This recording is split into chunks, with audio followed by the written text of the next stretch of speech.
अगर आप financial year 25-26 assessment year 26-27 के इनकम टैक्स रिटर्न फाइल कर रहे हैं, चाहे आपका कर रहे हैं या फिर आप आपके क्लाइंट का कर रहे हैं, इनकम टैक्स रिटर्न फाइलिंग के अंदर कुछ ऐसी बातें हैं जिनको आपको ध्यान से समझना जरूरी है, उन बातों को माइंड में रखना बहुत जरूरी है। अदरवाइज इनकम टैक्स रिटर्न के अंदर गलती से अगर कोई भी मिस्टेक हो गई तो इनकम टैक्स डिपार्टमेंट की तरफ से नोटिस आने के चांसेस है। चलिए देखते हैं कि वो कौन कौन सी बातें हैं जो आपको इनकम टैक्स रिटर्न फाइल करने से पहले आपको समझना जरूरी है। सबसे पहले बात करते हैं कि टीडीएस डिटेल्स। अगर सर हम बात करते हैं फाइनेंशियल ईयर 25-26 का, यानी कि 1 अप्रैल 2025 से 31 मार्च 2026 के बीच में जो भी इनकम हुई है, उस इनकम को आपको आपके इनकम टैक्स रिटर्न के अंदर शो करना होता है। बहुत सारे पर्सन ऐसे हैं जो आपको पेमेंट कर रहे हैं, वो आपका टीडीएस डिडक्ट कर रहे हैं और उस टीडीएस का रिटर्न फाइल कर रहे हैं, वो आपके 26AS और AIS रिपोर्ट के अंदर शो होता है। लेकिन अगर हम सर बात करते हैं लास्ट क्वार्टर का आपका टीडीएस है, वो अभी तक आपके 26AS AIS रिपोर्ट के अंदर नहीं आया।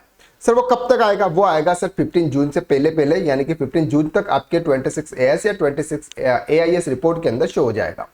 तो आपको ये ध्यान रखना है कि सर मेरा जो प्रॉपर टीडीएस है, यानी कि जिस भी पर्सन ने मेरा टीडीएस डिडक्ट किया है, वो क्या मेरी 26AS या AIS रिपोर्ट के अंदर शो हो रहा है या फिर नहीं हो रहा है।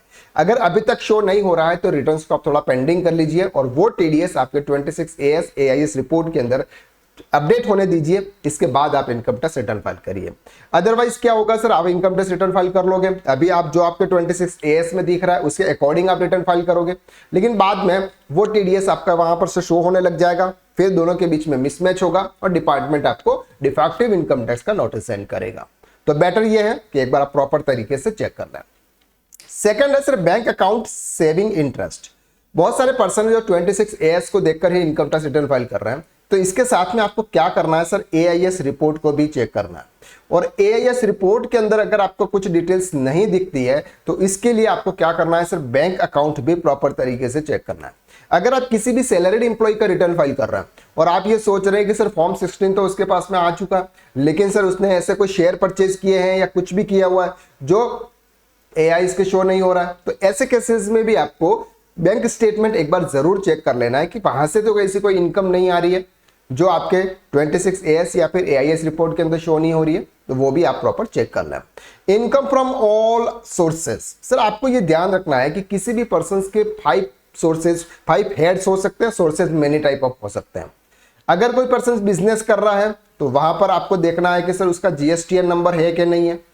अगर GSTN नंबर है तो GST के अंदर जो सेल्स है वो आपके 26AS में या फिर AIS रिपोर्ट के अंदर जो डिटेल्स आती है वहां से मैच कर रहा है या नहीं कर रहा है। इनकम टैक्स रिटर्न के अंदर आप जो टर्नओवर शो कर रहे हैं वो आपके TDS के GST के हिसाब से मैच कर रहा है कि नहीं कर रहा है। जो भी आपका TDS डिडक्ट हुआ है वो TDS अब आपके इनकम टैक्स रिटर्न के अंदर उतनी इनकम आप शो कर रहे हैं कि नहीं कर रहे हो, तो ये सब कुछ चेक करना बहुत जरूरी है।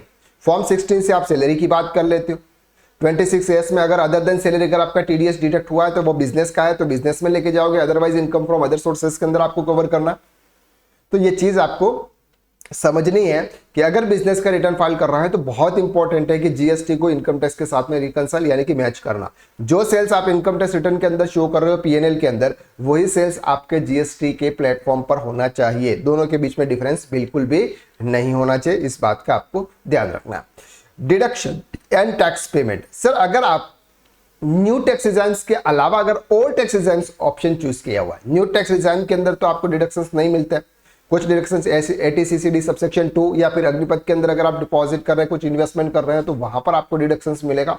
लेकिन अगर आप ओल्ड टैक्स रिजर्न में जा रहे हो तो ATC, ATD, ATU, ATGG जो भी है पॉलिटिकल डोनेशन अगर आपने किया हुआ है तो वो प्रॉपर तरीके से चेक करें कि सर ये सभी जो भी आपको इन्वेस्टमेंट बताए गए हैं, इन्वेस्टमेंट के वैलिड प्रूफ है या फिर नहीं है, या फिर फेक इन्वेस्टमेंट आपको बताया गया।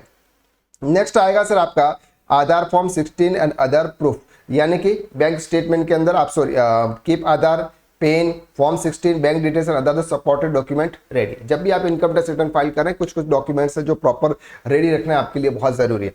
अगर आप लोन लिया हुआ आपने और लोन लेने के बाद अगर आप क्या कर रहे हो सर, लेट आउट प्रॉपर्टी है, तो लेट आउट प्रॉपर्टी के अंदर तो सर इंटरेस्ट का डिडक्शंस मिलता है, तो वो भी आपको यहाँ पर प्रॉपर तरीके से चेक करना है। क्लियर है। तो इनकम टैक्स रिटर्न फाइल करना सिर्फ इतना इजी नहीं है जितना हम समझते हैं, इसलिए एक एक डिटेल्स को वेरीफाई करना बहुत जरूरी है। अदरवाइज क्या होगा, सिर्फ मिसमैच होने के बहुत सारे चांसेस हो सकते हैं और उन चांसेस की वजह से डिपार्टमेंट आपको नोटिस सेंड करेगा। तो बहुत सारी बातें हैं जो आपको इस वीडियो के माध्यम से सीखने को मिले। आई होप कि इस वीडियो के माध्यम से आपको बहुत कुछ सीखने को मिला। अगर ये वीडियो आपको अच्छा लगा तो वीडियो को आप लाइक जरूर कीजिएगा, हाइप कीजिएगा और चैनल पर नए हैं तो चैनल को आप सब्सक्राइब कीजिएगा। अगर कुछ डाउट्स है तो आप कमेंट करिएगा और कमेंट में हम आपको पूरा रिप्लाई करेंगे। चलिए आज के लिए बस इतना, नेक्स्ट वीडियो में फिर मुलाकात करते हैं, तब तक के लिए थैंक यू सो मच।